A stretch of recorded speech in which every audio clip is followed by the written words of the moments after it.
There's a spoken rule I have when it comes to my domestic staff. From the day I hire you, I let you know, and if it doesn't sit right with you, then my house is not the right fit for you. The rule is you are not allowed to send money back home. Hi guys, so you saw that, right? Yes, I came with a premium gist. It's really shocking and a thing of disbelief. Wait, let me use myself as an example. She says I can work for her, but I cannot send money home. Did I hear her clear? I know a lot of people will not understand this because for you to even come to work as a domestic staff, it means that your family needs the money. So why am I even working then when my parents, my siblings, my family can't benefit from my hard work? Why then am I working? So this is injustice. She's basically saying work for me but forget your family. So that's controlling and unfair. Imagine doing all the work and the moment you try to help your family, you are told no. How does that make sense? Please make it make sense because I can't understand it. I understand. But in my house, it is your money and not your family's money. Period. So that's controlling and unfair. I give them the option of, oh, you can take your money every month and do whatever you want with it. Or I save your money for you, and obviously your money will grow the longer you work. And not just growing because I'm saving it for you, but also like interest and stuff like that. Because I have my ways of like saving this money for them. So I'm calling out her control. She's saying she will save the money for me. Excuse me. Excuse you. I can decide what to do with my money, madam. How to manage it, what to do with it. If she doesn't have a hidden agenda, why is she insisting on controlling my finances? It's not help, it's control. So my money is my money and nobody should tell me how or where to save it. Honestly, if you choose that I should pay you every month and you want to use the money to do whatever you want, then I look at you with side eye because it also means that my house is not the right fit for you. Madam, you're looking at me with a side eye and I'm looking at you with a bombastic side eye. So why contradict the whole issue? First, you said I cannot send money home. Then, if I refuse your saving plan, you look at me with a side eye. How is that fair? Wait, how is that fair?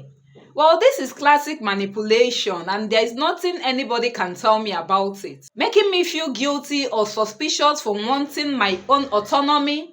So I see my house as a transition to the next phase of your life. For you to come here, it means that you're trying to build something. You're trying to save towards something. You know what you want for your future, and this is just like a stepping stone. That is how I see it.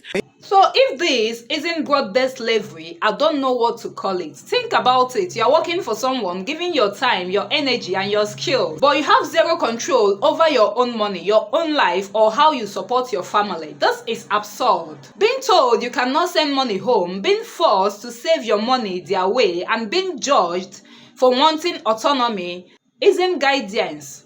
It is control, and this is exploitation. Slavery isn't always in chains and wipes. Sometimes it's rules, stress, and emotional manipulation. You have to have control over your body, over your work, and over your money.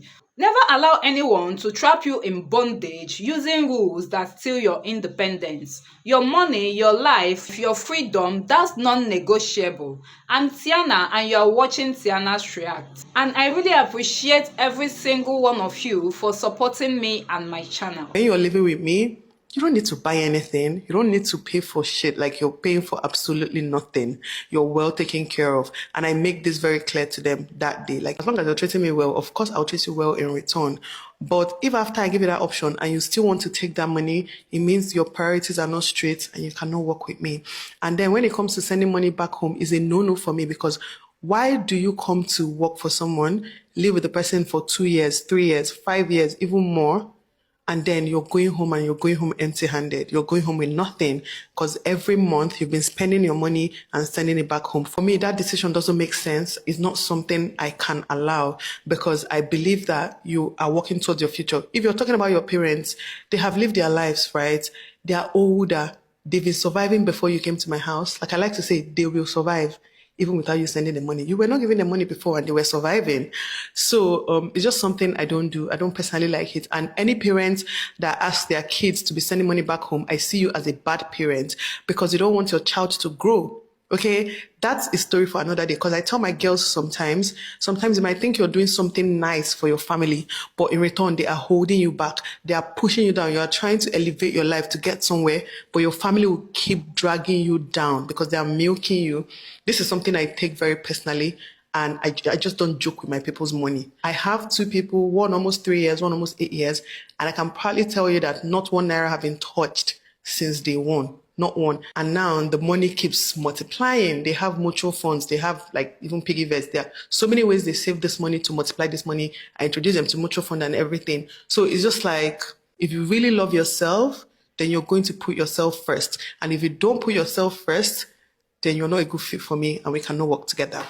So all these rules are restrictions and controls. No one should dictate how you help your family or manage the money you work for. Work is for your growth, for your family, and for your future, not to be trapped under someone's rules. If someone tries to control you financially, that's a red flag. Stand up for yourself, your money, your life, and your rules. Well, if you've made it this far, thank you for watching. I really appreciate. Please do well to like, share, and of course, subscribe to keep the channel moving. Till next time.